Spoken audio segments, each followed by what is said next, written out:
Two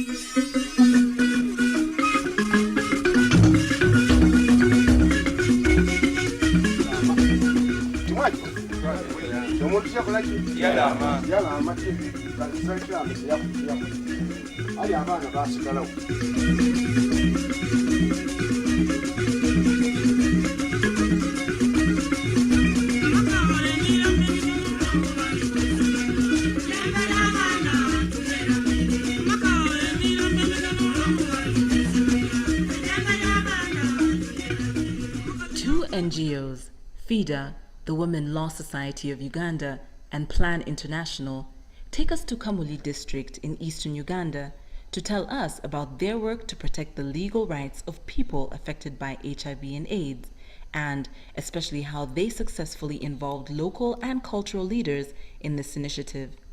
In the course of implementation, it became apparent that carefully taking into account the cultural context of the area and incorporating cultural leaders, especially the traditional clan leaders, was essential to make a real difference.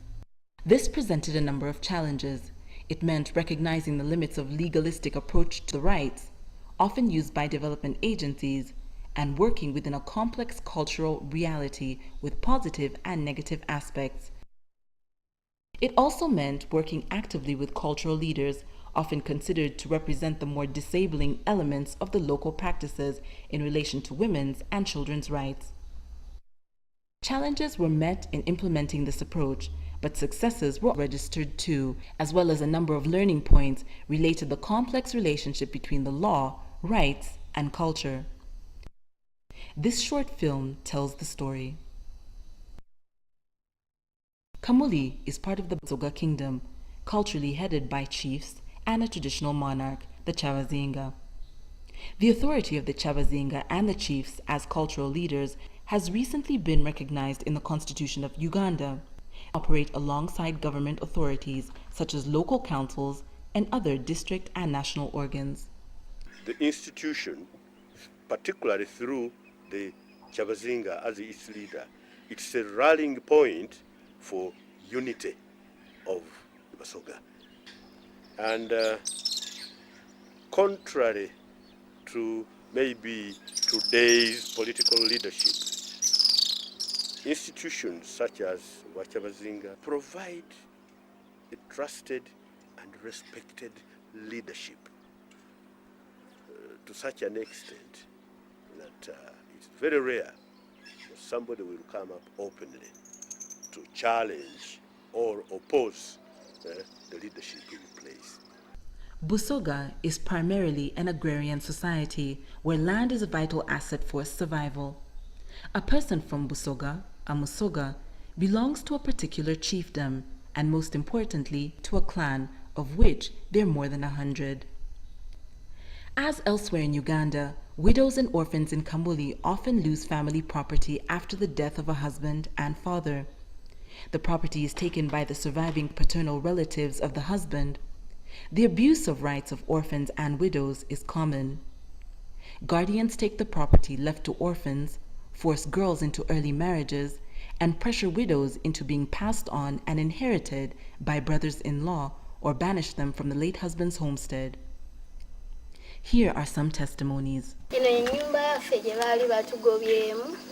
Nga taata afudde ab'ekika ne batugoba nti wano tewaliwo kaffe ne tuva wano ne tudda wali engulu. Omwana omuwala babeere bamuvuluga ino era ng'oli muzaire wazaala abaana be tibawala beereere mu kika ekyaife abantu babaire tibakitwala ti kikulu waba ebintu ebigabiro tibisigale by'abaana abo bawala. Omuntu akitwala nti banguyayanguya ku olumbe mu nnaku 2-3 baba tibamaze okuvuluga olumbe olwo n'ebintu babigaba ne babitwaire. Bwatuuka n'afumbirwa omusaadda wange ekiseera tikyalwa twazaala naye abaana omusaadde oyo yafa. Bwe yafa ab'ekika bayenda okuntandikaku okunkoba ati bendaba baneeyirize nze mwene mudire mu kika kyaibwe bambisa bubi bandoga twabisaganya bino n'olwaleero nezira kulamusaganya tiniina waibwe bona tiba niina wange. This project was started mainly because it was found out that people living with HIV/AIDS, particularly the the widows and the children who are left behind by their husbands have been suffering at the hands of the relatives. This has been so rampant, so we thought of a way of bringing an organization with the legal experts to handle the rights of these people. As plan is child-centered, it has the issues of the child at heart. FIDA, on the other hand, also has a child at heart, together with the women. The most important thing is to provide social justice to each and everyone, especially those who are vulnerable. And in Uganda, the most vulnerable are the women and children. The cultural leaders often play a central role in settling the estates of the deceased, rarely considering statutory rights. Decisions and actions are guided by what is considered culturally right and normal tradition. Are cultural leaders really so important? After all, there is the law. Most of the clan leaders were the perpetrators of the law. They would think that they are above the law, they know the law, but who can blame them? No one, because they were basing on the traditional law, which allows them to be overall each and everything. Omulimu gw'ekika ngukolera okumala ebbanga iwanvuku. Ebyeira mbiidi n'ebyampagaano ndi kuno mbiidi. Eira omukulu w'ekika, ekika kyabanga nsako ye ng'ajja mu kika oba omuntu afiire eyeeba nsako ya mukulu wa kika.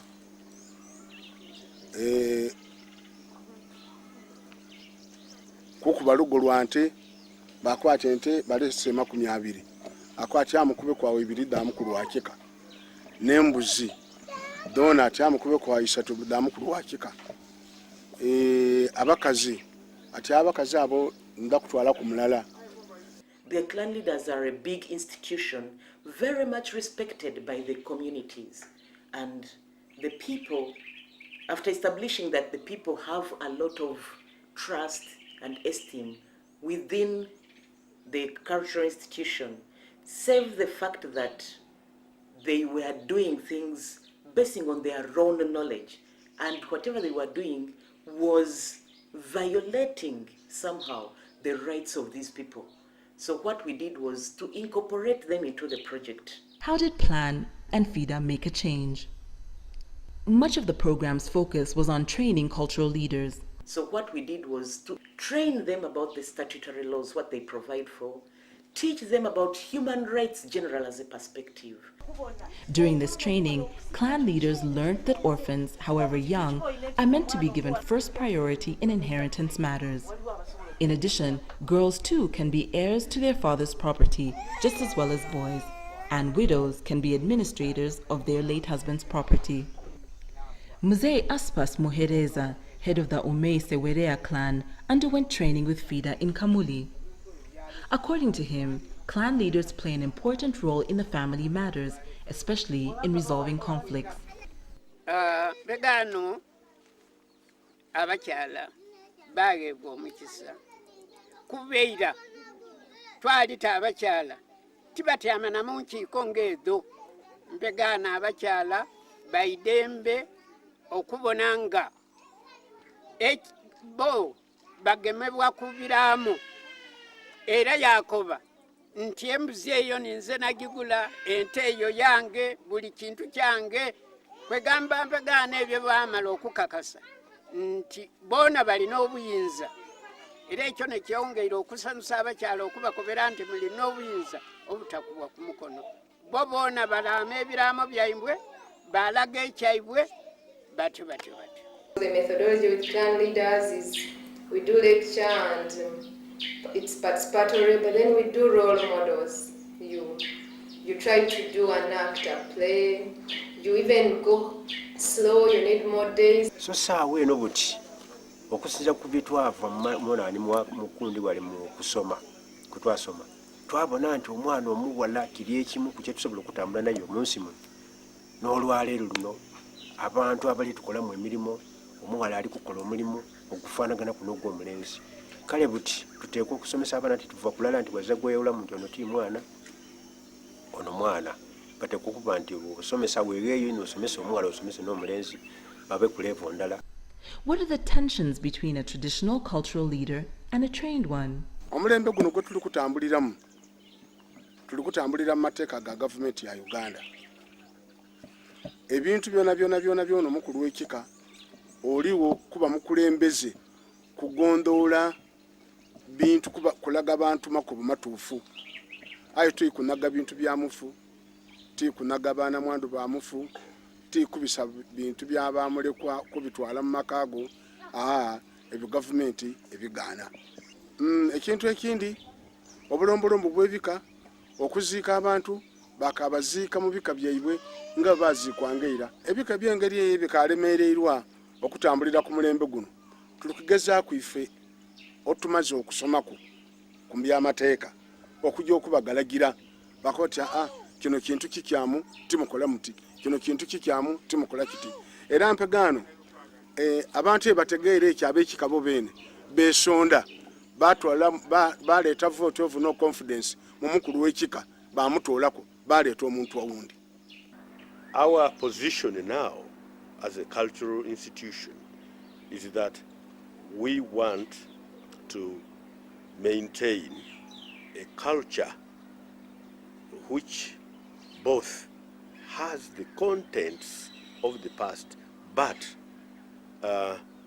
responding to the modern changes. So what has been the impact of what we might call this cultural approach? The clan leaders no longer have authority over the property of the deceased. The clan leaders may be called upon to witness or guide the settlement of the estates.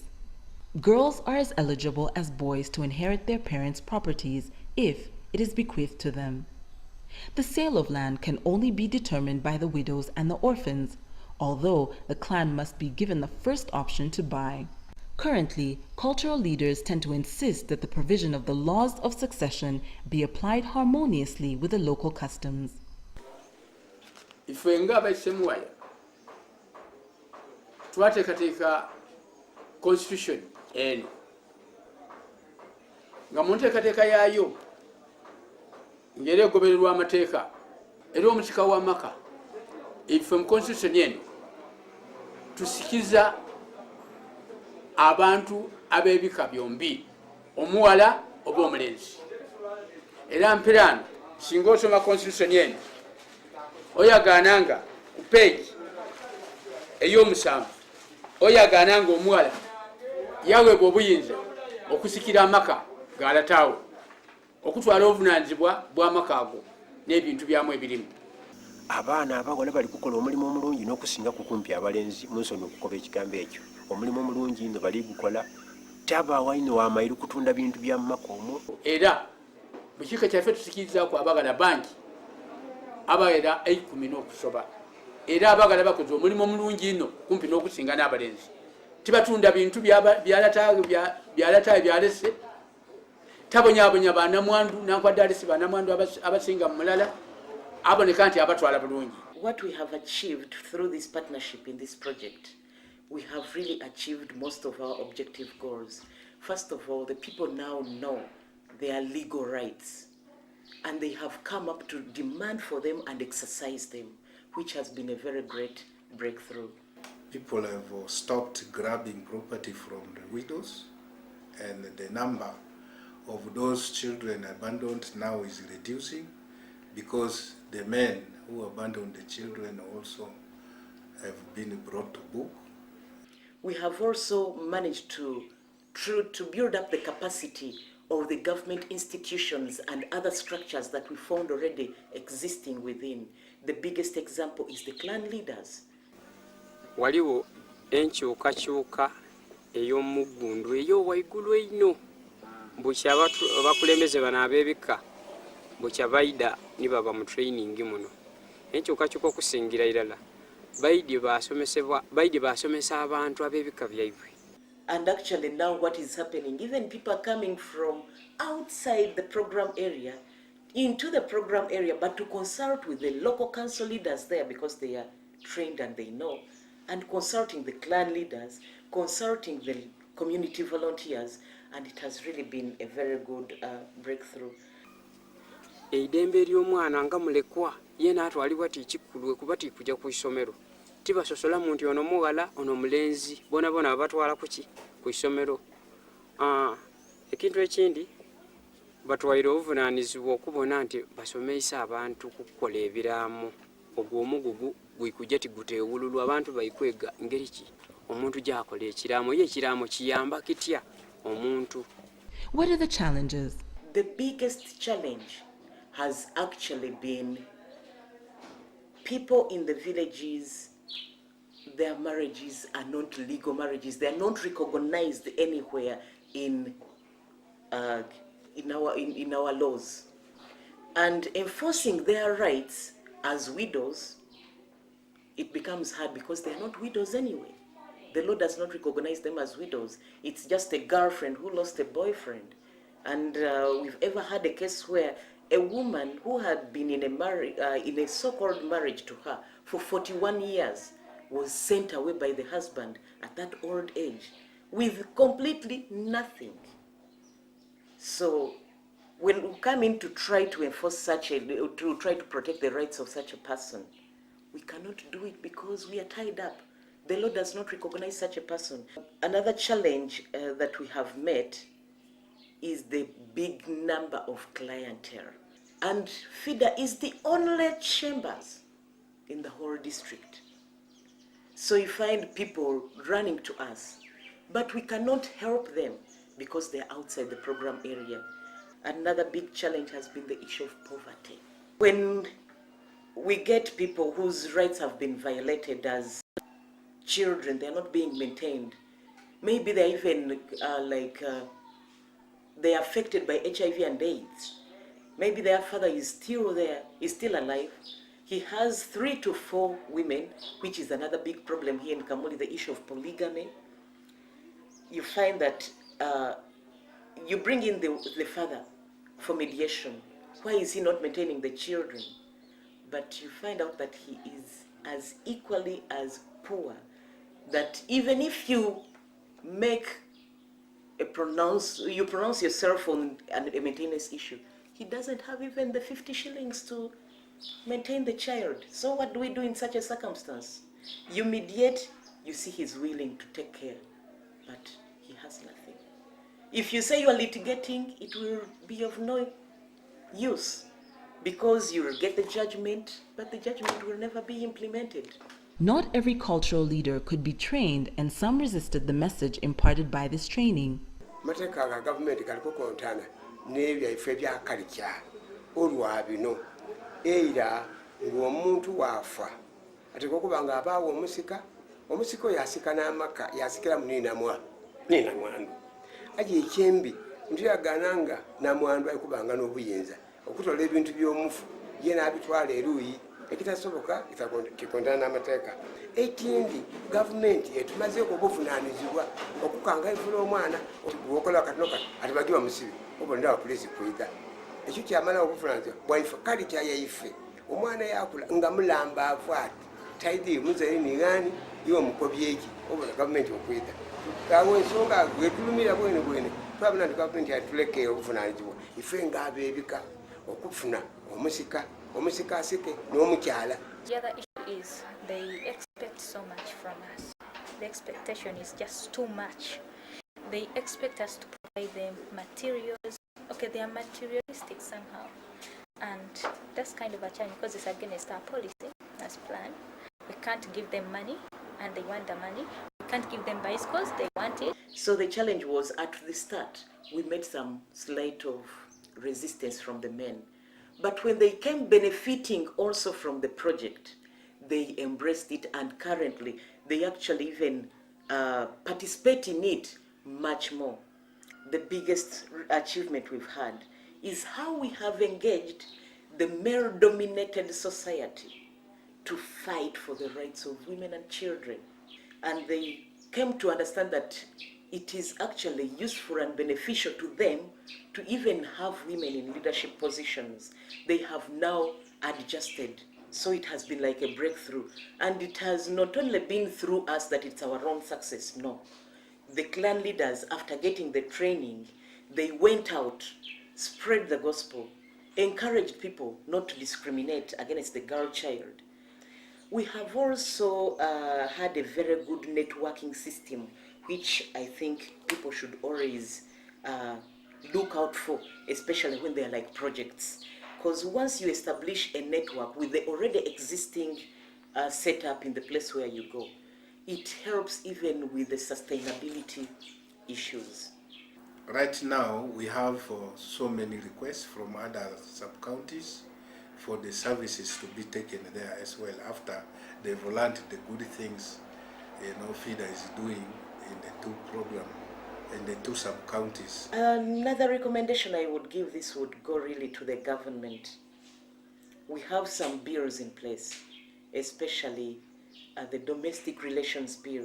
It is only and only that bill that would straighten out the situation that people have within the program area. Because 35% of the cases we receive here, 35% of the clients are under cohabitation kind of setup. And the kind of setup you have in a marriage will give you the rights thereafter. So what are some of the conclusions of this work? The experience presents a case from which other development organizations can learn. Plan and FIDA have managed to strike a balance, not alienating cultural leaders from their roots and their constituencies, yet providing them with a legal stick to good effect in protecting vulnerable children. Further, the experience shows that a cultural approach can reinforce gender equality because men and cultural institutions themselves can embrace the fight for women's and girls' rights. Using a male-dominated organ to protect these rights has not been easy, but positive results are emerging. But training, at times, proved insufficient to make a difference in itself. Following up clan leaders' intervention in the community and monitoring their clients proved important, just as partnership proved crucial to create the necessary linkages and referral systems. HIV/AIDS is a multifaceted phenomenon. It has health, economic, social, and legal dimensions. To better protect the rights of those it affects, a holistic approach therefore makes sense. Much as we try to ensure the observance and protection of human rights, culture must be harnessed, thus fitting with individual communities, without unnecessarily undermining age-old traditions or antagonizing opinion leaders.